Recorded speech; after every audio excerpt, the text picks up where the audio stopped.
senhor foi contra a CPI das milícias, né? Na Assembleia, né? Olha só, Em 2008. não, O senhor acha que as milícias têm que ser extirpadas totalmente? Ou, como o senhor disse num discurso na Assembleia naquela época, elas podem cumprir um papel que a opinião pública não entende, às vezes? Em primeiro lugar, só para o nosso público aqui saber, quando eu me referi aqui àquele exemplo da corda, eu não falei de você, Fábio, tá? Você que é Obrigado, a sua mãe já deve estar aí. O que esse cara está falando? Vai te enforcar. Não, era um exemplo hipotético do Fábio Van Garten que está aqui me acompanhando. Então, para esclarecer, jamais faria isso, tá, pessoal? Foi só um exercício de raciocínio aqui. Naquela época, mais uma vez, como eu sempre tive uma atuação de defesa dos policiais, eu estou falando de 2005, 2006, qualquer prédio que tinha 3 PMs e que não deixavam vender maconha na porta do seu prédio era considerado milícia. Então, no contexto que estava surgindo aquilo tudo, é que eu tinha uma determinada postura. Agora, é óbvio que hoje o miliciano é equivalente a um traficante de drogas. Mas o miliciano só chegou a ser equivalente ao traficante de drogas porque se condescendeu com ele no início do Gatunete, né, senador? Ô Vera, você nunca teve alguém que ao longo de 20 anos mudou o tipo de vida que fazia, deixou de fazer o certo para fazer o errado? Miliciano eu não posso ser envolvido, né, numa situação em que a pessoa era uma coisa, que eu tinha alguma proximidade com ele, respeitava o trabalho dele, a pessoa depois muda, eu tenho que ser responsabilizado por isso. Desculpa, isso aí é uma grande injustiça. Então, eu não defendo milícia, nunca defendi né, que haja um poder paralelo para ir extorquir trabalhador em comunidade carente. Se você pegar em votações onde tem áreas de milícia, não era mais votado. Nunca fomos, nenhum Bolsonaro foi mais votado em locais onde tem milícia. Agora, vê como é que é a votação do pessoal. Talvez porque a população entenda que o trabalho que era feito por esses parlamentares desses partidos traria algum benefício para eles. Tudo bem, legítimo, não tem nada de errado nisso. Inclusive, uma parlamentar foi assassinada. Agora, não vou acusar alguém do PSOL por ter votação maior numa comunidade onde tem uma milícia, de ser envolvido com milícia, porque não tem lógica. Até porque uma parlamentar do PSOL foi assassinada. Não, eu estou falando do Marcelo Freixo, não estou falando da Marielle, não. Mas ela era uma parlamentar do PSOL. Ele tinha muita votação nessas áreas, talvez por causa do trabalho dele, as pessoas se identificavam. E é legítimo, é democrático, não tem nada demais. Em 2005, o senhor concedeu lá a medalha de Tiradentes lá para o Adriano da Nóbrega. O senhor considerou qual essa relação? O Queiroz e o Adriano, e a mãe e a mulher do Adriano ficaram no seu gabinete quantos anos?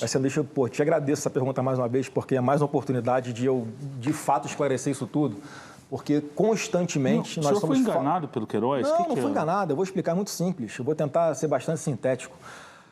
Eu sempre defendi policial na minha vida, vou defender enquanto eu vivo for policial. Todos nós aqui temos que ser gratos aos policiais porque aceitam trabalhar nas condições que trabalham no Brasil inteiro para ganhar um salário incompatível com a responsabilidade do trabalho deles.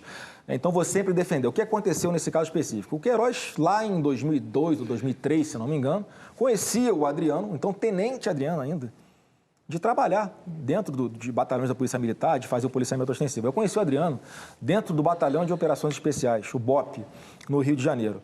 Logo na sequência, Graciliano, se vocês puxarem aí, ele foi acusado de ter assassinado um flanelinha, lembra? Numa comunidade lá no Rio. Depois, ele ficou preso por causa disso. E eu conhecia a história dele, que não foi só ele preso, foi ele e as 2 patamas que trabalhavam com ele. Se não me engano, eram 10 ou 11 policiais militares junto com eles presos. E eu, como conhecia a história, sabia que eles estavam sendo injustiçados, para marcar a posição, em homenagem ao grande policial que ele sempre foi, eu dei uma medalha de Tiradentes para ele dentro do presídio, dentro do BEP, Batalhão Especial Prisional, lá em Benfica. O senhor levou seu pai, né? E como é que eu conheci a mãe? O senhor levou seu pai, isso aí? Não, essa não. Eu fui sozinho entregar para ele dentro lá. E para simbolizar o meu apoio, a minha solidariedade a ele e toda a equipe dele. Tanto é que logo depois foram todos inocentados. Porque realmente houve uma troca de tiro. Então, em função dessa situação. E nesse momento, Graciliano, o batalhão prisional no Rio estava sendo mudado de lugar. Eles estavam indo para o ponto zero lá em Benfica, onde ficavam presos do Comando Vermelho, traficantes. Eles chegaram no presídio, né, e para tomar água, comer no prato, tinha escrito CV embaixo do prato.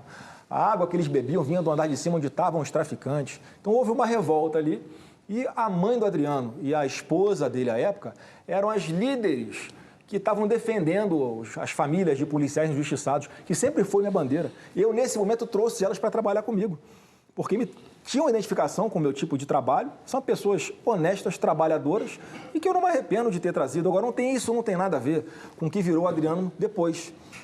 Eu acho que, inclusive, foi essa prisão, Graciliano, que deu uma virada de chave no Adriano, que decepcionou ele até a alma, porque ele sempre foi um policial exemplar, quando passa por uma situação como essa, que fica preso, ele deve nunca me falou isso, tá? Mas ele deve ter pensado o quê, cara? de matadores de vale a aluguel. pena, vale a pena, não estou justificando, estou explicando a dinâmica de como é que foram as coisas que aconteceram.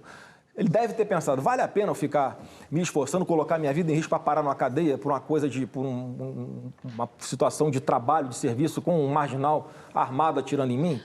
Pode ser que... Agora, quando ele vai para um outro lado, né, de buscar coisas erradas, eu não tinha mais o vínculo com ele, mas nem por isso eu queria desonrar a mãe e a ex-mulher dele, que separou da mulher também, porque trabalhavam direitinho no meu gabinete sem problema nenhum. Então não tem essa história de Bolsonaro envolvido com milícia, com um grupo de extermínio de morte. Eu desafio, Graciliano, pega aí 100 anos para trás de investigação das polícias federal, polícia civil, qualquer polícia no mundo, aonde tem uma vinculação de Bolsonaro com milícia, em qualquer lugar do mundo. Não tem. Qual